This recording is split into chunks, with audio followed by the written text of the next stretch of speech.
Spider Man Brand New day ప్రీమియర్కి వెళ్లవచ్చా? Super హైప్తో వెళ్లాను కానీ సరే దాని గురించి మాట్లాడుకుందామందరికంటే ముందు రివ్యూస్ ఇవ్వాలని చాలా కష్టపడుతున్నాం బట్ సబ్స్క్రైబ్ అయితే ఎవరు చేసుకోవట్లేదు. స్టోరీ లైన్ విషయానికి వస్తే లాస్ట్ ఫిలిం ఎక్కడ ఎండ్ అయిందో అక్కడి నుండే స్టోరీ స్టార్ట్ అవుతుంది. హ్యూమన్ మైండ్స్ ని కంట్రోల్ చేస్తూ ఒక unknown person damage control office మీద అటాక్స్ చేస్తూ ఉంటాడు. మరో సైడ్ స్పైడర్ మన్నేలో కొన్ని అన్ఎక్స్పెక్టెడ్ చేంజెస్ వస్తాయి. అసలు ఆ ప్రాబ్లమేంటి? ఆ అన్నోన్ పర్సన్ ఎవరు?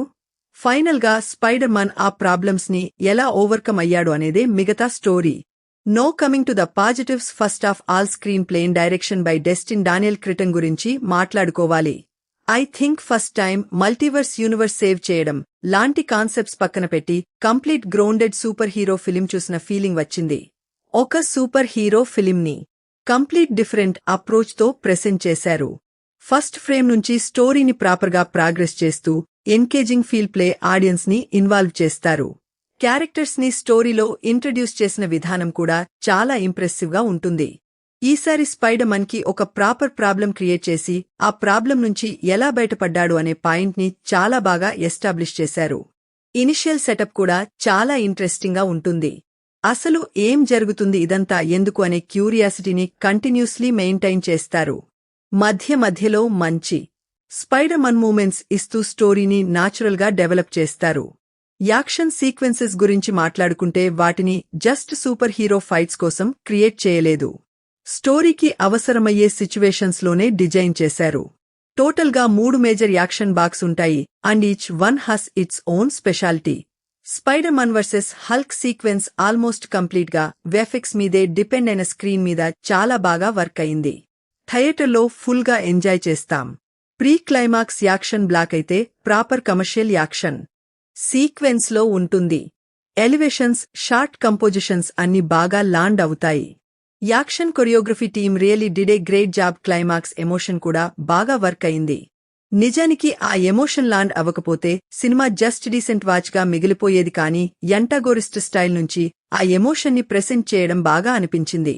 No coming to the other departments. VFX ఈ సినిమాకి major strength.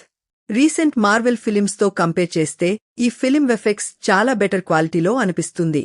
Especially Hulk action sequence లో విఎఫ్ఎక్స్ మేజర్ రోల్ ప్లే చేస్తుంది. అండ్ బ్యాక్గ్రౌండ్ స్కోర్ కూడా చాలా బాగుంది. సీన్ ఫ్లోని ఎక్కడ డిస్టర్బ్ చేయకుండా రిక్వైర్డ్ హైస్ ని ఎలివేట్ చేస్తుంది. నా మైండ్లో మాత్రం వేరే స్పైడర్ మన్ బీజం ప్లే అవుతూనే ఉంది. అది వేరే విషయం అనుకోండి. అలాగే production value, cinematography top notch ఉంది. ఎస్పెషల్లీ స్వింగింగ్ షాట్స్ అయితే చాలా ఫ్రెష్ గా అనిపించాయి. కెమెరా మూమెంట్స్ చాలా స్టైలిష్ గా ఉంటాయి. దెన్ మంద myth Tom Holland what a performance literally ఆ క్యారెక్టర్ ని లీవ్ చేశాడు. ఎమోషనల్ సీన్స్ అయినా యాక్షన్ సీక్వెన్సెస్ అయినా కంప్లీట్ ఈస్తో పర్ఫార్మ్ చేశాడు. ఈ పీటర్ పార్కర్ అనే క్యారెక్టర్ కి ఎవరైనా ఫస్ట్ టైం చూసేవాళ్లు కూడా ఈజీగా కనెక్ట్ అవుతారు అంటే అది అతని పర్ఫార్మెన్స్ వల్లనే. సాడీ సీన్ కాస్టింగ్ గురించి కూడా ఫస్ట్ లో కొంచెం డౌట్ ఉండే బట్ తను చాలా బాగా పర్ఫార్మ్ చేసింది. జెండయాకి మంచి స్కోప్ ఉన్న రోల్ ఎస్ఎన్జే తను బాగా పర్ఫార్మ్ చేసింది. మిగతా సపోర్టింగ్ కాస్ట్ కూడా ఎవరి రోల్స్ లో వాళ్లు బాగా సపోర్ట్ చేశారు. Now coming to the negatives. చాలా ఎంగేజింగ్ సెటప్ తో స్టార్ట్ అయిన ఫిలిం లాస్ట్ కి రివెంజ్ డ్రామా డైరెక్షన్ లో వెళ్లడం కొంచెం డిసప్పాయింటింగ్ గా అనిపించింది. యంటగనిస్ట్ ఎమోషన్ బాగున్నా ఓవరాల్ పాయింట్ రొటీన్ అనే ఫీలింగ్ ఇస్తుంది. దానివల్ల సంథింగ్ హ్యూజ్ విట్నెస్ చేయబోతున్నాం అన్న ఎక్సైట్మెంట్ కొంచెం డైల్యూట్ అయిపోతుంది. స్పైడర్ మన్ ఫిలిమ్స్ అంటే పీటర్ పార్కర్ ఎమోషనల్ జర్నీని ఎక్కువ ఎక్స్పెక్ట్ చేస్తాం.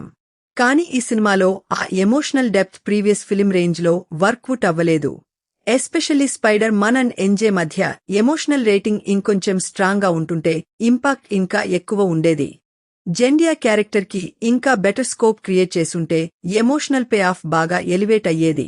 అలాగే మీరు high octane action spectacle expect చేస్తే కొంచెం డిసప్పాయింట్ అయ్యే ఛాన్సెస్ ఉన్నాయి.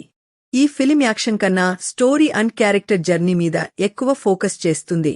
ఓవరాల్ గా చెప్పాలంటే Spider Man Brand New Day is a grounded and engaging superhero film. Different approach, strong screenplay, impressive action blocks and Tom Holland performance ఈ సినిమాని definite గా worth watching చేస్తాయి.